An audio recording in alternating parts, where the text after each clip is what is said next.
That turkey's confused. He's gobbling at the deer.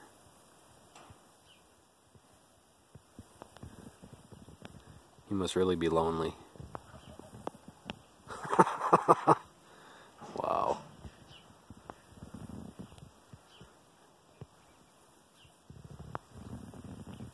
Yepper, starting to green up.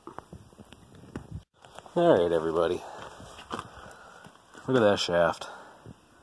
Somebody really murdered that to get the old stuff off. I don't know what, if they couldn't get that sprocket off and they put a torch to it. That's what it looks like to me. You can see here where they hogged that out.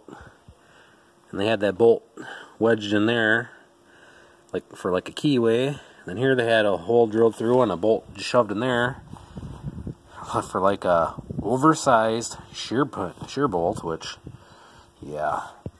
And the shaft is wore down a little bit there, but I mic'd this, and this is 2-inch, so I don't know what we're going to do here for sure. The bearing's probably going to ride in there loose a little bit, or I'm going to get some other stuff a friend of mine told me about to smear on there first and put the bearing on, and it'll, apparently it hardens just as hard as steel, so I might end up doing that. Not sure, but it is a part. And I'm going to drop this gearbox out and replace this chain. As you see, that tooth is missing, tooth missing, tooth missing. There's not a whole lot left. So this is a 21 tooth sprocket on an 1 3/4 shaft. So I'm going to get a new sprocket and hub tomorrow for that. And it's a 21 tooth. I'm going to drop it down to probably like an 18.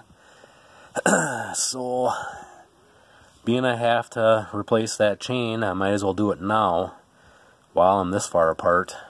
Just 4 bolts, spin it, get that off there, change that out quick. I need to run to, I ran to Fleet Farm. They did not have, the biggest they had is like 1.5 inch bearing. My local Sonic C store had like 1 7/16 inches. Still obviously not big enough. And this is what the flange looks like. This has seen its better days too. I don't know. It's like somebody torched on that too or something. So, Shoop does not have, they have a bearing big enough but not a flange. So I'm going to run down to bearing headquarters tomorrow. I'm going to call them first, see if they think they have the stuff in stock, then run down there with that flange. See if they can get me something to match that. And then hopefully get it back together. I'm pretty sure my local Cenex downtown has 1 3/4 hub. They have all kinds of sprockets and pulleys and everything, so I should be able to get that stuff downtown. If not, I'll swing back through Fleet Farm and get them. But I am going to speed up the beaters just a little bit. Not a lot, just a little. And I did pick up, when I went to Fleet Farm, I picked up a new chain for that bottom, 80 heavy duty chain. Picked up a new 1-inch hub, and then a 15 tooth sprocket that I'm going to put on there temporary until we get this nasty pen pack out of here. And then, depending on how it works, I might just leave that one on there, or we'll see. Maybe I'll put this 12 tooth back on after we get this nasty stuff hauled out. And once, because like I say, I don't plan to use hay really for bedding next year, so that it shouldn't be near as bad. I think if we mix corn stock bedding with a little bit of hay, that will be waste. We won't have this issue again. But yeah, get all this net wrap off there, that'll help a lot too. So anyhow, that's where we're sitting as of right now. If they don't have a bearing in stock tomorrow and they have to order it for me, I'm going to have to put a bucket of manure or 2 in the front of this spreader to get, so it'll sit on my hitch. Right now it's kind of funky. As soon as I pull ahead a little bit, it'll teeter-totter back up. So I'll have to put a scoop of manure in the front to keep some tongue weight on it so I can unhook it from my tractor. If I gotta wait for the bearings, I might try and get some oats seeded tomorrow. So it all depends, as they're talking rain too, and if it rains, we need to get back to going through this corn planter, getting all the new parts put on. Chute delivered. All my parts are here. There's all the new disc openers, notch blades for the disc opener, or the markers. I got an extra hold down spring. I needed 3. Brand new seed tube. There's all the dust caps. There's a new sensor.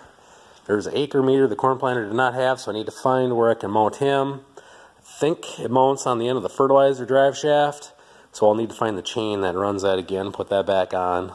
I'd like to have an acre meter. And this obviously is a free gift. Looks like a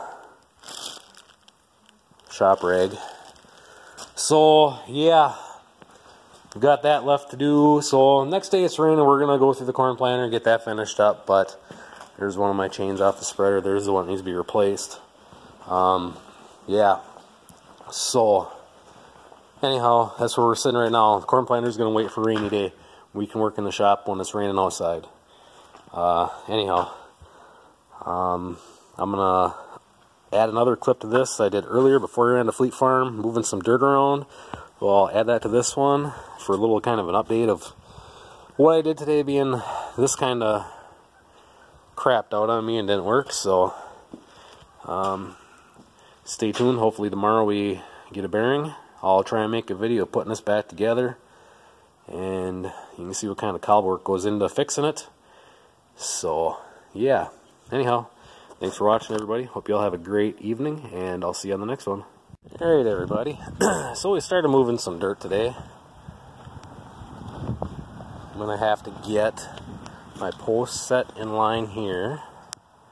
Set a post there, then measure over my 12 feet and set this post.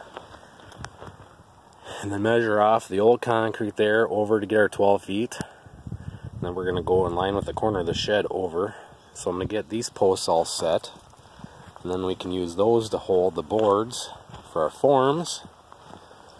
And then here, sooner or later, once the ground thaws, it's still frozen down there.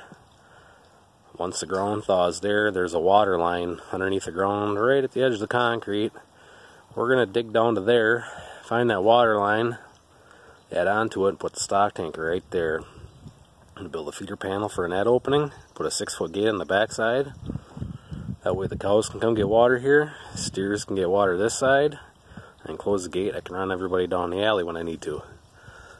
So as soon as the ground thaws out, I need to get that dug down, get that figured out, get that all set up, put something around it. Not the stock tank yet, just get the culvert buried, or I'm actually going to use a blue barrel. Get that all buried, all set up, let the dirt pack for a while with some rain, and then get some limestone in there for some fill. You know, let that all pack down, then we'll get it all graded out. We're going to pour a 12-foot pad all along here. I got to dig farther out that way, but for right now I got to have a way to get in here. That's going to go 12 feet farther that way, so I have 12 feet of pad on the outside of the gate. So I'm driving in and out, I don't have to worry about, you know, driving through any mud right away. And then the plan is, I've already called the guy about bringing me a bunch of lime rock. We're actually thinking about grading off a bunch of the sand out of the driveway and then putting like a 6 inch to a foot thick base of 3-inch minus limestone all the way along the front of the shed, so we have a better base, so we don't have to deal with the mud in the spring. So that's my plan for right now. Get the heifers sorted out here one of these days, get them out with the cows, and then we'll have to set something up temporary for the steers so they stay on the cement and we can get working on this project. I'd like to get it done as soon as possible. Figure about $1,400 to pour this pad. I'd like to get it done soon and then start working on the cows part afterwards, at least the entryway in going into their lot. So where I'm turning in and out of the shed here, I'm on concrete. Where I'm coming in and out of their pen, you know, will be on concrete. But I need to get this done first, and then I can pull off of here with a laser to get my grade how I want it. So we're getting started. Like I say, I had to get these posts set, and I can use the posts to hold my forms, and a little bit more grading when we're totally ready, and we'll be pouring cement here soon.